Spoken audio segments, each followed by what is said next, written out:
This is a podcast from the Angel News Network with author Joel Anastasi interviewing Archangel Uriel as channeled by Phillip Elton Collins. Greetings. We are a band of consciousness known to you as Archangel Uriel. We come to you at the season of thanks to assist in the creation of a parallel new planet of equality, harmony, and balance. One of the simplest, yes, most powerful tools in creation is gratitude for what is. And yet, humanity spends a great deal of time focusing on what is not. This is the result of the ego housed in the mental body. If and when you think, apply your heart, you're better able to be in the present moment of now and focus on what is. With gratitude, dear ones. It is always perfect, and things in your vernacular can be worse. It's all your creation. That's how powerful you are. For in reality, creation intends to give you actually what you need all the time, not necessarily what you want, since you are a divine being, being human. A consciousness of giving and receiving is based upon love of self, thus others. It does not need to combat the actions of the duality mind. Let us talk about how gratitude energetically works. Gratitude, in fact, is the key to greater abundance for all received. In fact, as you know, gratitude equals abundance is an equation you are constantly balancing. This is a powerful, energetic thank you to creation that you exist, are in alignment with creation itself, and allows a shift in your consciousness affecting cause and effect, dear ones. After receiving what you receive, employ the ability to amplify it with others. As the new energies come into the earth plane, this will be easier and easier. The universe has your back, dear ones. Only you can prevent that support. Dear ones, it is because humanity has forgotten to be grateful for life itself, for all the blessings and trials of being on this planet. All of it you have chosen. Do you remember that? This has shut the door to peace on your planet, and so-called leaders, as a result, have become bound to their own egos and selfishness.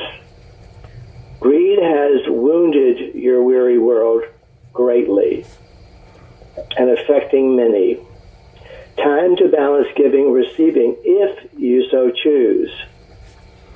Much of humanity seeks the possession of things and holding on to them, which are an inversion of the law of life based upon love.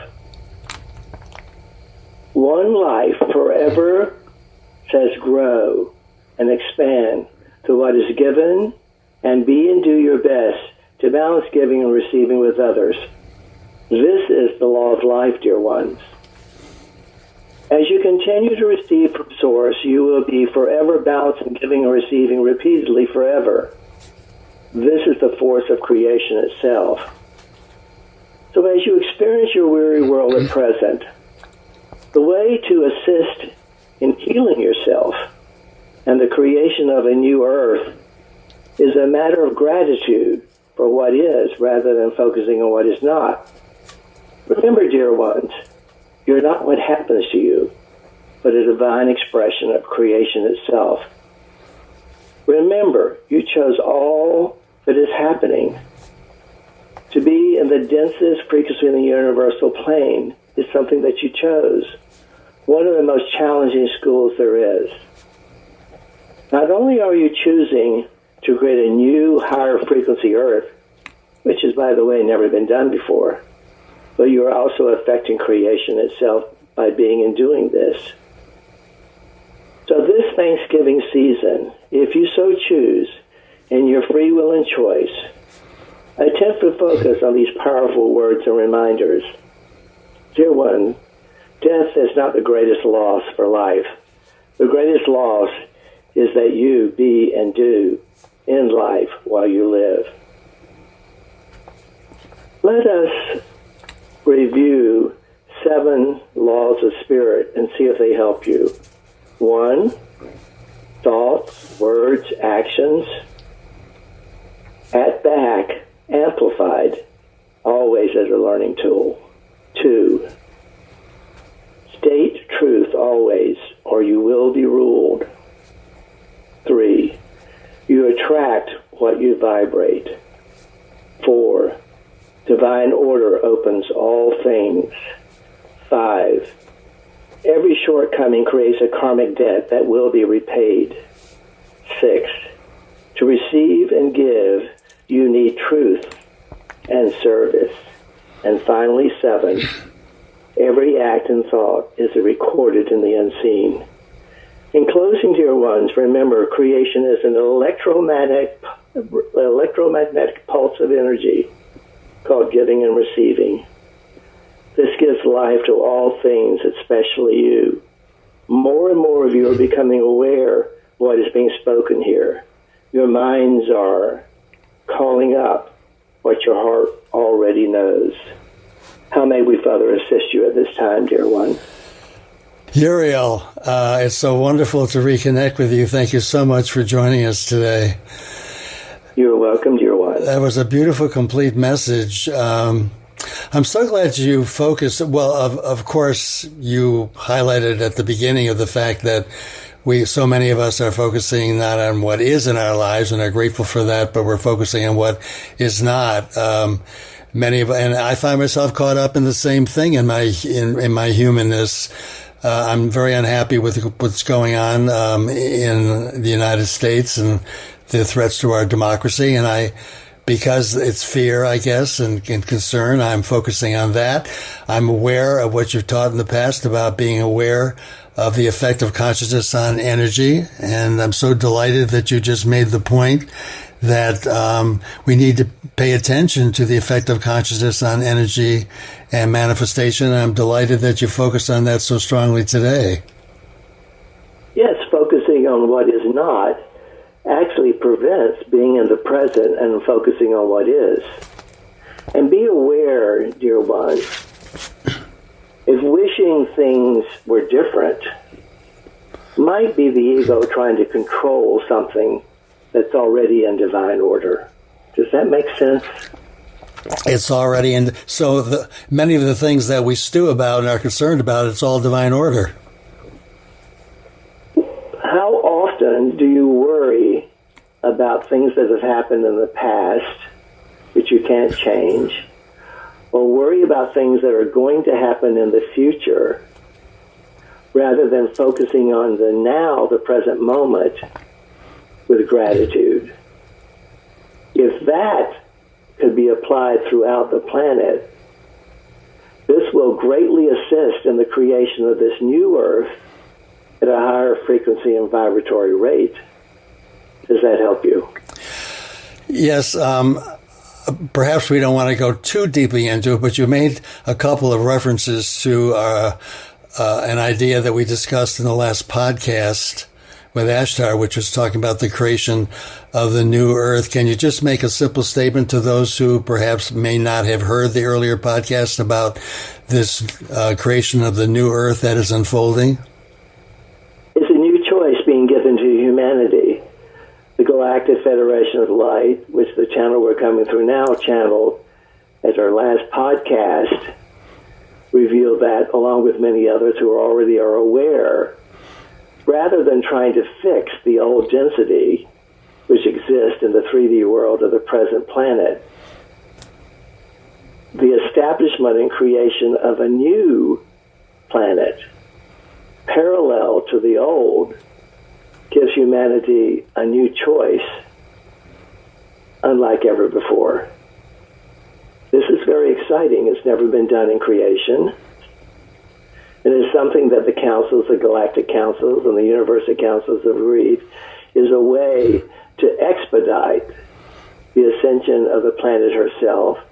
And for those in humanity who choose to follow that ascension of the planet, will be better able to do so. Well, you have taught in the past that in essence we create what we focus on. So let's just talk for a minute about what we can be focusing on here. Well, make a list of all the things that you are thankful for. The people, the events, your health, your ability to be able to see, your ability to be able to move, whatever those things are. Fill your day, begin your day with that meditation. End your day with that meditation.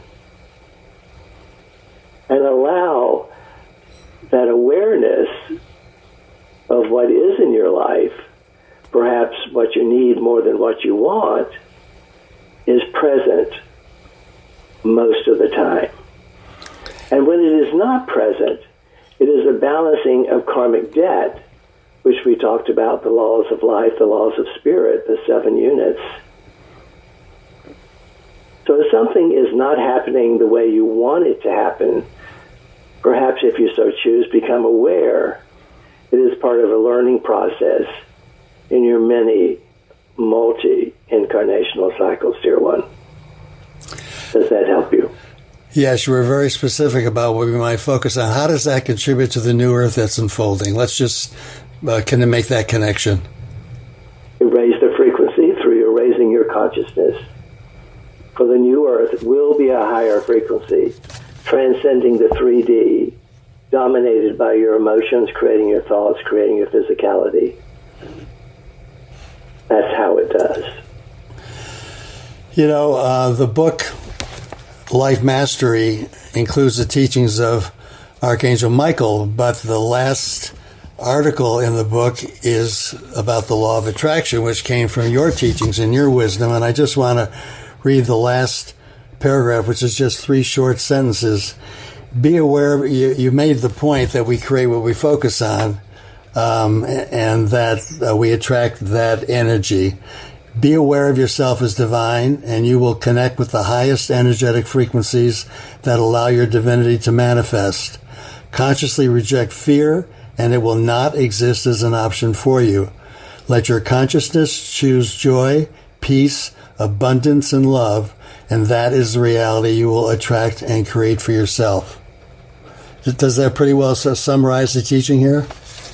Absolutely. And that creates the higher frequency, which allows entry into the new earth. Absolutely.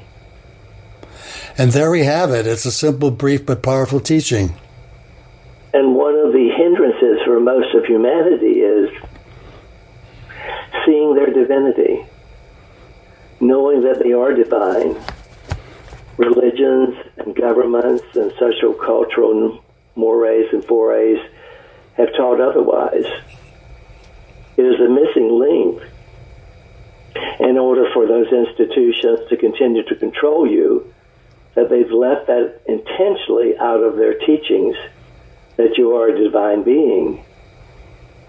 If humanity realizes that the God force, that the God consciousness, that the Christ consciousness is within each and every one of you, which it is, in effect, you really don't need religion.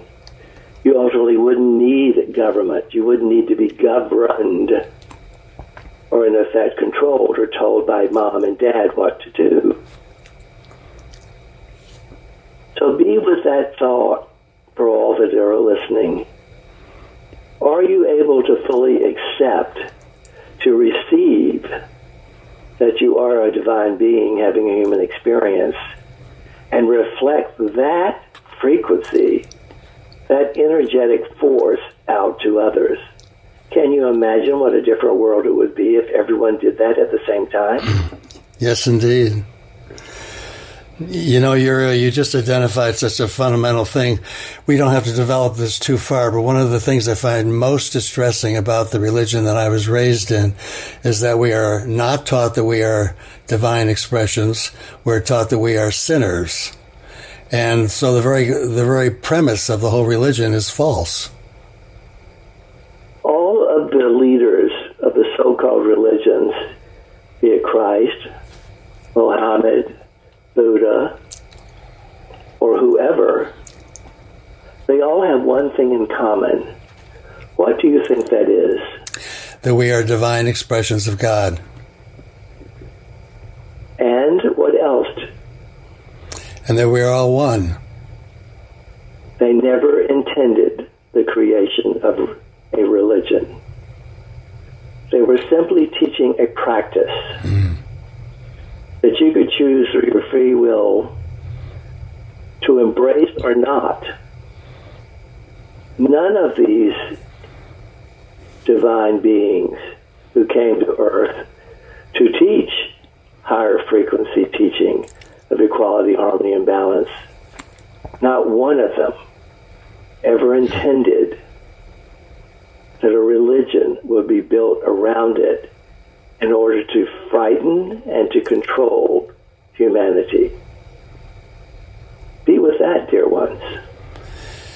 Yes, indeed. Well, that is a powerful teaching for this Thanksgiving. You've pretty well covered it. Is there anything you would add before we end our conversation?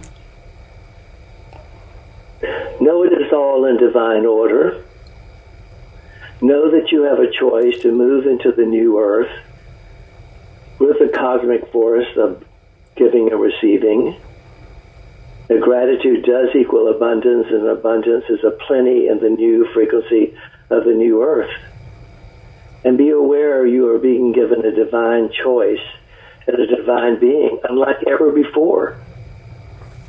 So let us celebrate all the forces of creation that came together to make this possible once again for this divine, multidimensional experiment called planet Earth, learning to be and do love, the building block of all there is. Thank you, dear ones. Thank you, Uriel, for that powerful Thanksgiving message.